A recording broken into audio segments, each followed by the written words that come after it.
Hello, everyone, and thanks for tuning in to my new channel, Origin of Concepts. And just for the record, today we got December 15, 2025. My name is Thomas. Welcome. Let me take my reading glasses on. So, now I see you. Okay. Uh, this this video is an introduction to the following content I will post on my channel in the future. I started this channel because I believe I have solved many of the ancient mysteries that have puzzled people for thousands of years, and want to share it with you and the rest of the world. If you are interested in solving ancient mysteries, I'm sure you won't be disappointed. I have spent most of my life exploring origin of ancient concepts around the worldwide cultures. And finally, after more than 2 decades, I found the key to understand the lost source of most of the greatest mysteries. My lectures draw from my personal perspective and cover a wide range of subjects like decoding mythology, scriptures, religious myth, symbolism, mysticism, occultism, fairy tales, practices, traditions, architectures, wisdom, philosophy, etc., etc., etc. I hope, and I sincerely hope, that my findings will help people all over the world to discover long sought after answers to questions about ancient mysteries. This new fundamental understanding could completely transform our current perception of worldwide ancient thoughts and crucial aspects of history. Actually, I think when people start to understand what I have to say, there is a reason to reconsider parts of history. But, of course, I will leave it all up to you and let you decide. I'll just bring the information and you decide. My primary interest in all this is in the origin of concepts themselves. You know, the source of ideas. How did it get into the mind of the people who developed the systems and the concepts? I'll leave the overlaying interpretations of these concepts to individual thought, because I'm not interested in dogmatic thinking or religious belief systems. I'm not religious either. I'm just very, very curious at where all the ideas come from. So that's my heart. All right. Let's talk a little about the journey I'm about to take you, because it's pretty exciting, I think, for you. On my journey, I'll take you to physical and mythological places around the world that most of us already know very, very well. That could be a trip to Garden of Eden, visiting Adam and Eve and the serpent in the tree, and maybe taste the forbidden fruit. Or what else do we have? We could go on board on Noah's Ark and sail through the Great Flood or the Deluge. Or we could go to ancient Egypt and look at the blueprints to the pyramids and the Sphinx. Or imagine watching the fight between Horus and Set at first hand. Or maybe helping Isis collect the pieces of Osiris's mummy. We can travel to Greece, Greek mythology, and visit Zeus and all the other characters of the Olympus mountain. And we can see Zeus' amazing thunderbolt, or Atlas holding the heavens about his head. What else can we do on my journey? Maybe we can take a little rest and in Midra's cave with the slaughtered bull before we go on board the Argo or the Flying Dutchman and set sail for Atlantis. I'm pretty sure that many around the world would like to know where Atlantis is. And I'll show you. And as everybody know, if you want to go to Atlantis, you have to sail through the narrow straits between the two pillars of Hercules or Heracles. And maybe you are more for Nordic mythology, so why not climb the great white oak, Yggdrasil, and visit Odin and Thor in Valhalla, and even see Thor's hammer, because it's there, and I'll show you. We could also go on a trip to Mesopotamia and see Apsu and Tiamat and take a swim in the primordial water where the two rivers meet. Or maybe you're more interested to see the inspiration for the cigarette. We could travel to Mesoamerica, where we also will find the blueprint for the step pyramids. Why would someone make step pyramids? We will find out. And while we are there, we could take a ride on the back of the feathered serpent. We will also travel a lot of other places. For example, we see the wonders of the seven wonders of the ancient world. We could climb the Tower of Babel. We could visit Jesus hanging on the cross, follow Moses on his journey, see the burning bush at first sight, right there. Or we could wake up the Thunderbird of the American natives. And a lot more. And to go out of the very ancient stuff, we could also uncover the source of inspiration used as foundation of companies like Disney. You know, how Disney got all these ideas and what did he build his characters on? And that will take us to the entire Hollywood industry, which is built on the same source, and much, much, much more. Okay, enough introduction. Let's get started with the more juicy stuff. Let's look at the source for all this. Because it's no secret that the ancients were inspired by observations of nature and the heavenly bodies in the sky, and used it to form metaphysics, creation stories, and organize ethics and morals, etc., etc., etc. But where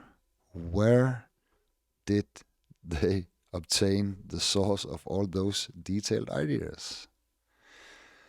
And why are so many global myths strikingly similar despite cultures never meeting?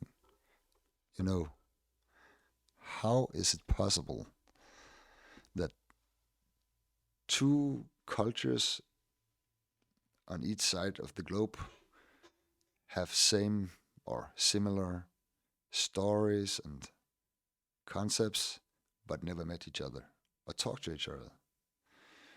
Uh, and I can state right away that it has nothing to do with flying saucers or some magic energy or ancient technology.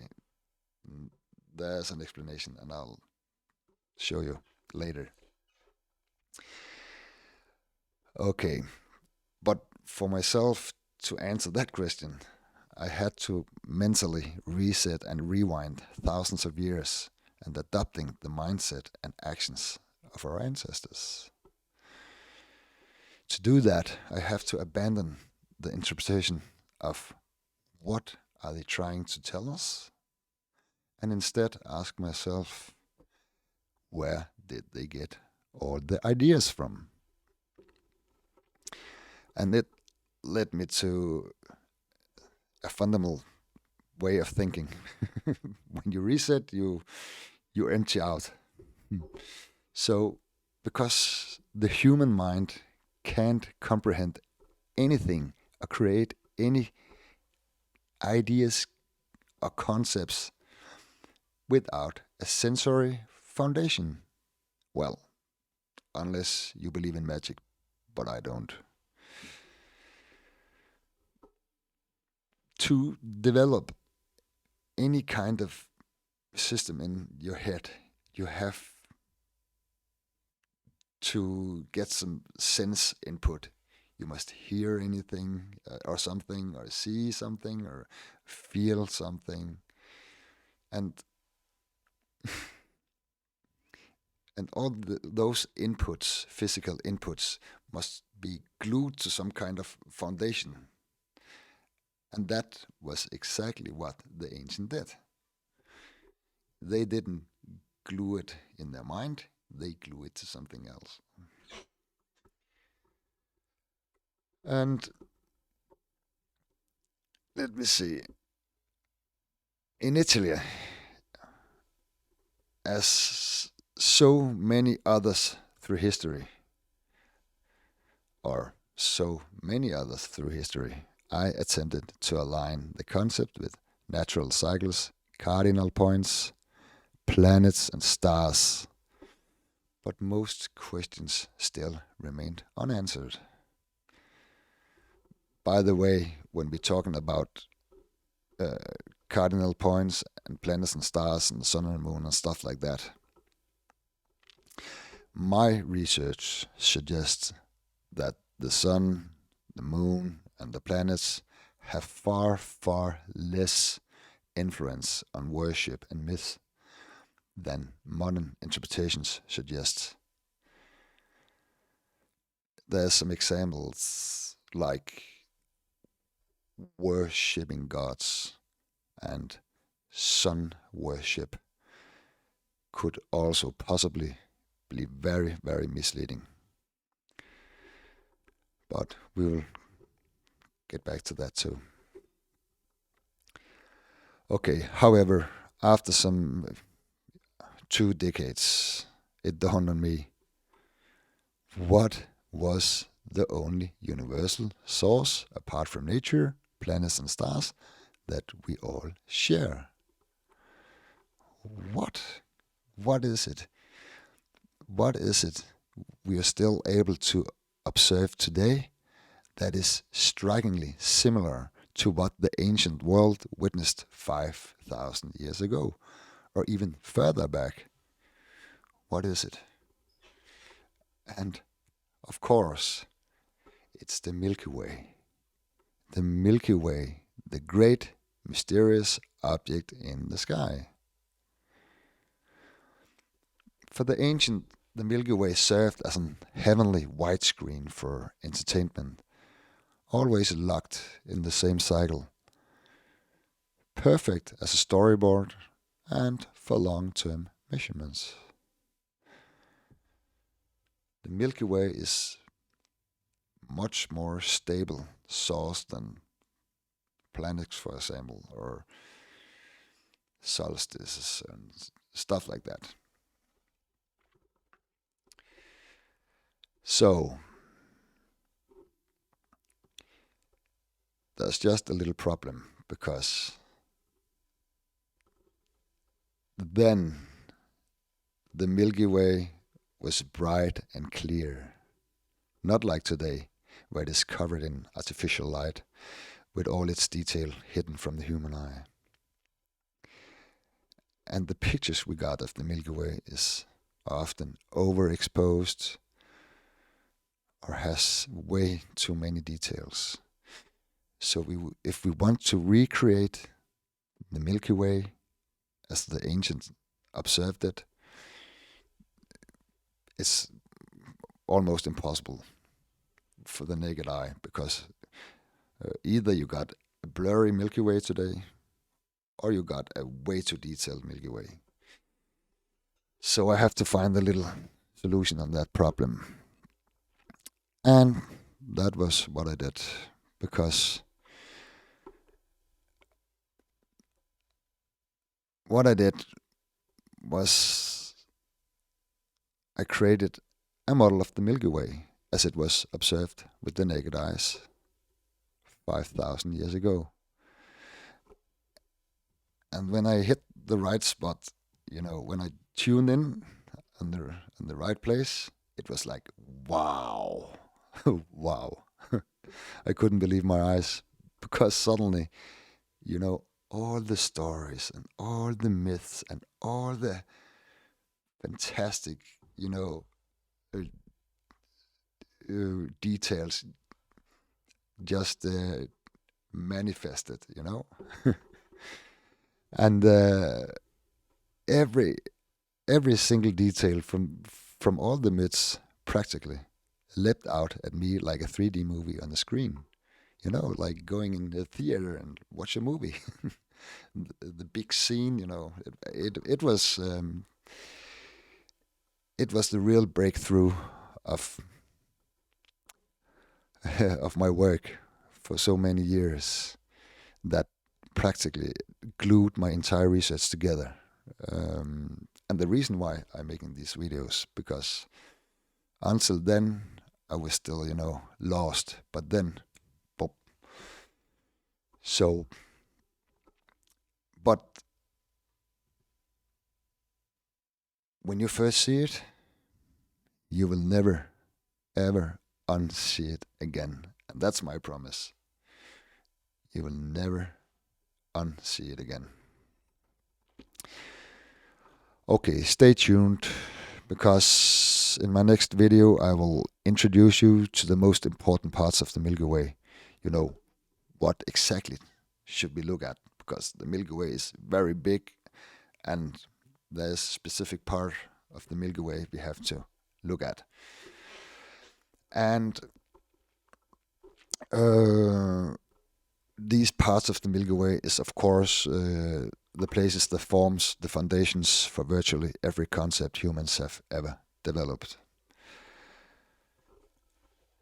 And then there is, if people find my channels interesting, my future plan is to mix some live streamings into the ball, so you'll be able to ask questions on specific topics, and I'll try my best to come up with some answers. I hope that maybe some people have some answers I didn't ask myself, and it will be funny to mingle around with some new stuff. So I think that was all for now, for this introduction. If you enjoy my content, give a thumbs up, or if not, feel free to ask me to jump in front of a train. I got a motto, and that is knowledge should always flow free.